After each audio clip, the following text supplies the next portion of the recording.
Hello friends, welcome again my YouTube channel. तो कैसे हो आप लोग? आई होप आप सभी अच्छे होंगे। तो आज का वीडियो अपन डिस्कस करेंगे रिलायबिलिटी के बारे में। इससे प्रीवियस वीडियो में हमने reliability and validity of instrument को अच्छी तरीके से समझा था। इसमें हमने पार्ट वन को पहले की डिस्कस किया था कि वैलिडिटी क्या होता है। आज हम इसके पार्ट टू को डिस्कस करेंगे कि रिलायबिलिटी क्या होती है और कैसे एक इंस्ट्रूमेंट रिलायबल होना चाहिए। तो आइए चलते डिस्कस करते हैं रिलायबिलिटी के बारे में। तो सबसे पहले हम रिलायबिलिटी को देखते हैं कि रिलायबिलिटी का मतलब क्या होता है। रिलायबिलिटी मतलब हर बार कोई भी इंस्ट्रूमेंट है या फिर कोई भी टूल है वो हर बार सेम रिजल्ट दे रहा है या फिर अपना रिजल्ट है वो एक्यूरेट दे रहा है या नहीं दे रहा है, वो क्या कहलाती है? उसकी रिलायबिलिटी कहलाती है। तो आइए इसके इंट्रोडक्शन के बारे में बात करते हैं। Reliability is a essential component of research instrument. Reliability क्या होता है? एक असेंशियल कंपोनेंट होता है किसका? रिसर्च इंस्ट्रूमेंट का। जो क्या करता है? दैट इंश्योर करता है consistency and stability of measurement. मतलब क्या हो गया कि रिलायबिलिटी क्या अपना एक असेंशियल कंपोनेंट है, मतलब एक ज़रूरी कंपोनेंट है जो क्या करता है किसी भी इंस्ट्रूमेंट की क्वालिटी को इंश्योर करता है, मतलब सिक्योर करता है कि कितना वो कंसिस्टेंस है, मतलब बार बार रिजल्ट कितनी बार सही दे पा रही है या फिर कितना स्टेबल है, वो अपना क्या कहलाता है? रिलायबिलिटी कहलाता है। मतलब अगर अपन सीधी सी बात करें तो क्या होता है? जो इंश्योर करता है कि मेजरमेंट हमेशा सेफ और स्टेबल रहेगा, वो अपना क्या कहलाता है? रिलायबिलिटी कहलाता है। अगर इसके अपन एग्जांपल की बात करें, जैसे अपना एक वेटिंग मशीन हो गई, मतलब वजन तोलने की मशीन हो गई। वजन तोलने की मशीन, जैसे मैंने अभी मेरा वजन नापा है, तो वजन नापा है तो अभी मेरा वजन जैसे 60 किलो है, ठीक है। तो अगर मैं 5 मिनट बाद में भी मेरा वजन मापूँ तो 60 किलो या 60 किलो, मतलब कुछ एक ग्राम में ही फर्क आए, तो वो उसकी क्या कहलाती है? रिलायबिलिटी कहलाती है। मतलब वो वेटिंग मशीन कितनी रिलायबल है, कितना अच्छा रिजल्ट दे रही है, वही क्या कहलाती है? उसकी रिलायबिलिटी कहलाती है। तो ये था हमारा रिलायबिलिटी का इंट्रोडक्शन के बारे में। इसके बाद में अपन बात करते हैं इसकी डेफिनेशन। रिलायबिलिटी की डेफिनेशन क्या है? तो रिलायबिलिटी किसको रेफर करती है? To the degree of consistency, stability and dependability of a research instrument. मतलब क्या हो गया? रिलायबिलिटी किसको रेफर करती है?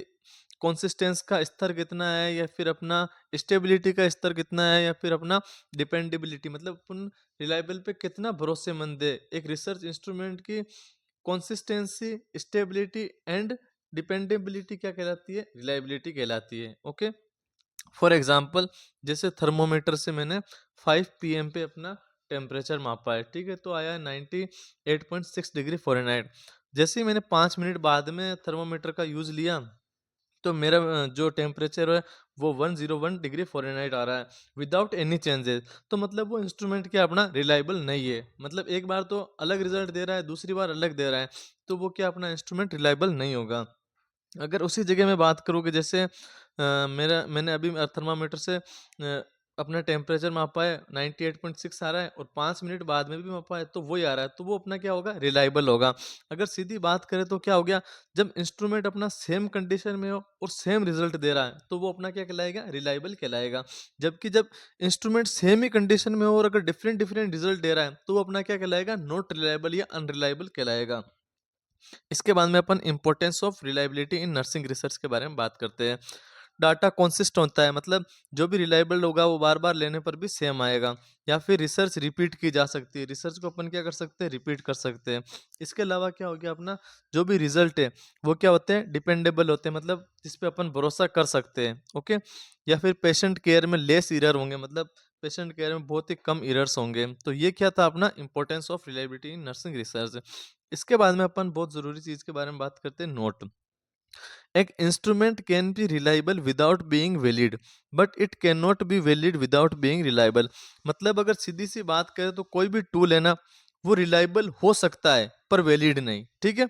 बट वैलिड कभी भी बगैर रिलायबल के नहीं होगा। मतलब अगर सीधी बात करें तो क्या हो गया अपना? वैलिडिटी के लिए अपने को क्या होना चाहिए? रिलायबल होना जरूरी है, लेकिन रिलायबल के लिए वैलिडिटी की जरूरत नहीं है।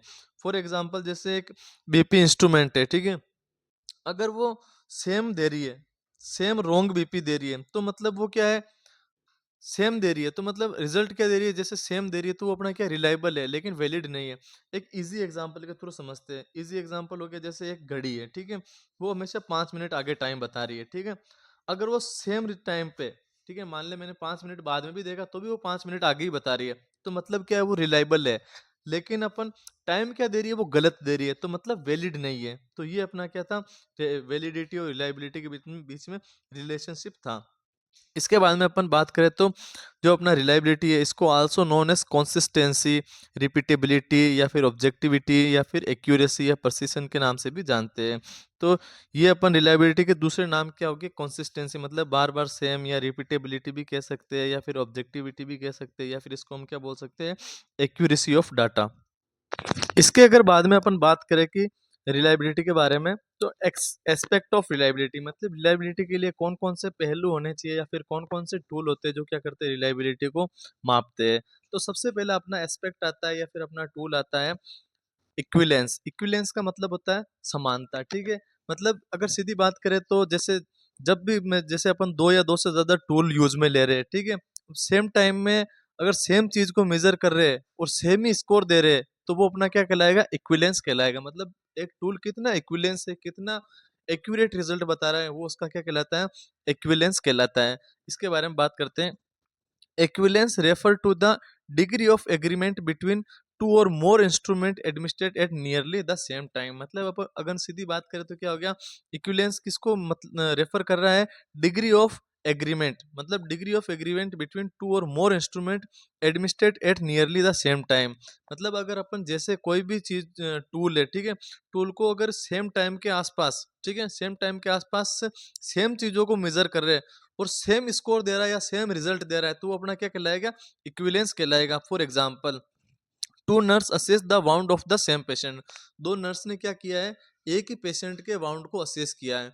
नर्स ए मतलब एक नर्स ने उस वाउंड के पेशेंट को स्कोर दिया है 4 है इसका स्कोर। दूसरे नर्स आई, उसने भी उस वाउंड को असेस किया है, उसने भी स्कोर दिया, इसका 4 आया। तीसरी नर्स आई, उसने भी उस वाउंड को असेस किया है, अगर 4 आया, तो वो अपना क्या है, जो भी इंस्ट्रूमेंट जो भी अपना डाटा है वो क्या होगा, रिलायबल होगा। मतलब हाई एग्रीमेंट होगा, तो हाई एग्रीमेंट होगा मतलब सेम रिजल्ट आ रहे हैं, तो वो अपना क्या हो गया, गुड इक्विवेलेंस होगा। इसके बाद में अगर नेक्स्ट एक्सपेक्ट की अपन बात करें या नेक्स्ट पहलू की बात करें, तो नेक्स्ट पहलू आता है अपना स्टेबिलिटी। स्टेबिलिटी मतलब हो गया स्थिरता, मतलब जो अपना रिजल्ट है वो कितना स्थिर है।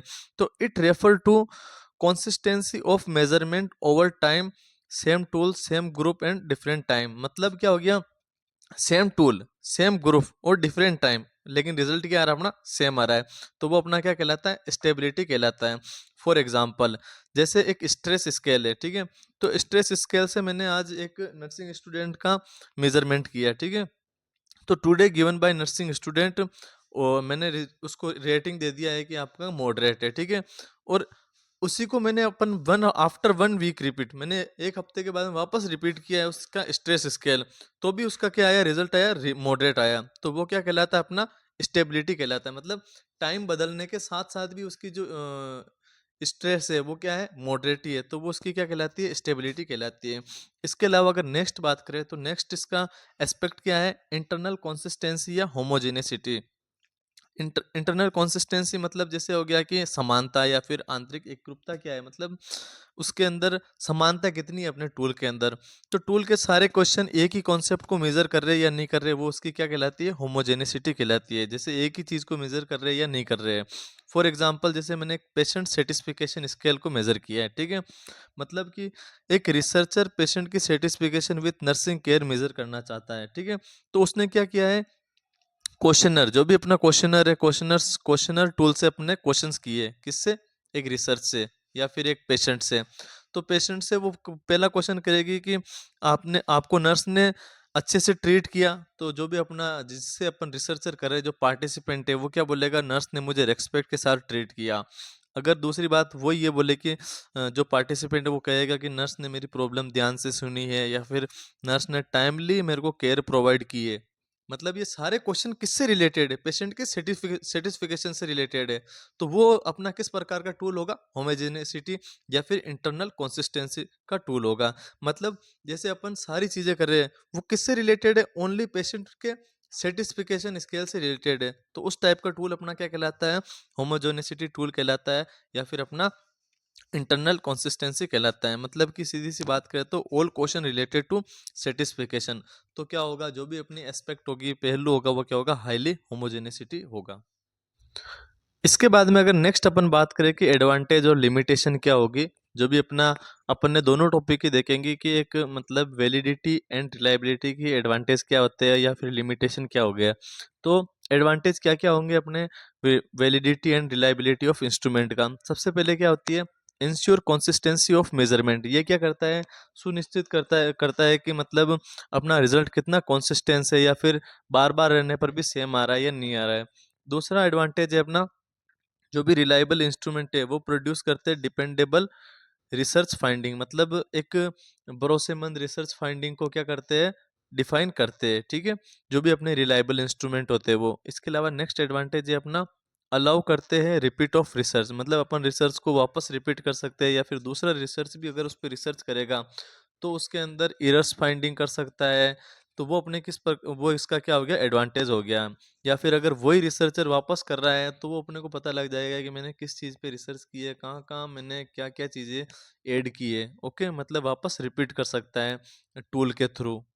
मतलब टूल अपने क्या होंगे, रिलायबल हो गए या फिर वैलिड होंगे। तो इसके अलावा नेक्स्ट है, मेजरमेंट एरर बहुत कम होते हैं। अगर अपने टूल इफेक्टिव होंगे या फिर टूल बहुत ज़्यादा अच्छे होंगे तो रिलायबल होंगे और वैलिड होंगे, तो जो एरर है वो भी बहुत कम होगी या एरर की संभावना बहुत कम होगी। इसके अलावा इसका नेक्स्ट एडवांटेज है, नर्सिंग प्रैक्टिस इंप्रूव होती है। मतलब जो अपन अगर टूल, अगर वैलिड टूल या रिलायबल टूल अगर यूज में लेंगे तो अपने जो नर्सिंग प्रैक्टिस है वो क्या होगी, इंप्रूव होगी। तो ये थे इसके एडवांटेज। अगर अब इसके बाद में अगर अपन लिमिटेशन की बात करें कि नर्सिंग जो भी अपने रिलायबल है, रिलायबल की क्या क्या, एक रिलायबल इंस्ट्रूमेंट की क्या क्या लिमिटेशन होती है, क्या क्या सीमाएं होती है।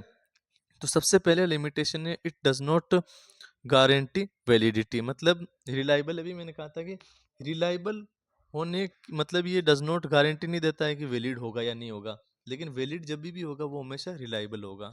तो वैलिडिटी कभी भी रिलायबिलिटी की गारंटी नहीं देती है। ओके, इसके अलावा ये क्या होता है, time consuming and labour intensive. मतलब टाइम कंज्यूमिंग हो सकता है या फिर ज़्यादा मेहनत वाला हो सकता है। इसके अलावा अगर बात करें तो ऑब्जर्वर बायस, इसको बायस कर देना, ऑब्जर्वर बायस। मतलब ये क्या हो सकती है अपने ऑब्जर्वर को बायस कर सकती है या फिर फटीक कर सकती है, मतलब थकावट कर सकती है या मूड चेंज रिजल्ट को अफेक्ट कर सकता है। जैसे अगर ऑब्जर्वर है, जो भी ऑब्जर्वर है, जैसे आप वीडियो देखने वाले हैं, तो वीडियो देखने वाले को पक्षपात भी कर सकती है या फिर फटीक भी कर सकती है, थका भी सकती है, या मूड चेंज भी क्या कर सकती है, रिजल्ट को अफेक्ट कर सकती है। इसके अलावा अगर नेक्स्ट लिमिटेशन की बात करें तो नेक्स्ट लिमिटेशन है अपनी, it is difficult to maintain complex concept. मतलब हो गया कि जैसे एटीट्यूड हो गया, इंटेलिजेंसी हो गया, फीलिंग्स हो गया, को जो भी ये अपने कॉम्प्लेक्स कॉन्सेप्ट है तो उनको क्या कर सकती है, रिलायबल तरीके से अपन मेजर करना मुश्किल होता है। ठीक है, मतलब जैसे किसकी क्या सोच है या फिर किसकी क्या फीलिंग है, अपन फीलिंग को झांक के तो नहीं दे सकते या स्केल से तो मेजर नहीं कर सकते ना। तो ये इन चीज़ों को, जैसे भी जितने भी अपने कॉम्प्लेक्स कॉन्सेप्ट हो गए, तो उनको मापना क्या होता है, थोड़ा मुश्किल होता है किसके लिए, रिलायबल इंस्ट्रूमेंट के लिए। तो ये था हमारा वीडियो पूरा रिलायबिलिटी के बारे में। रिलायबिलिटी के बारे में हमने एक एक चीज़ को डिस्कस किया है, वैलिडिटी को भी अच्छे तरीके से पढ़ा है और validity and reliability of instrument को भी एक अच्छे तरीके से पढ़ा है। ये topic nursing point of view बहुत इंपॉर्टेंट टॉपिक है, जो रिसर्च में ऑलमोस्ट हर साल इसमें से क्वेश्चन बनता है, या फिर शॉर्ट नोट्स के रूप में या फिर एक बड़े क्वेश्चन के रूप में। Okay, thank you guys. अगर ये वीडियो आपको समझ में आया है तो लाइक और शेयर करें।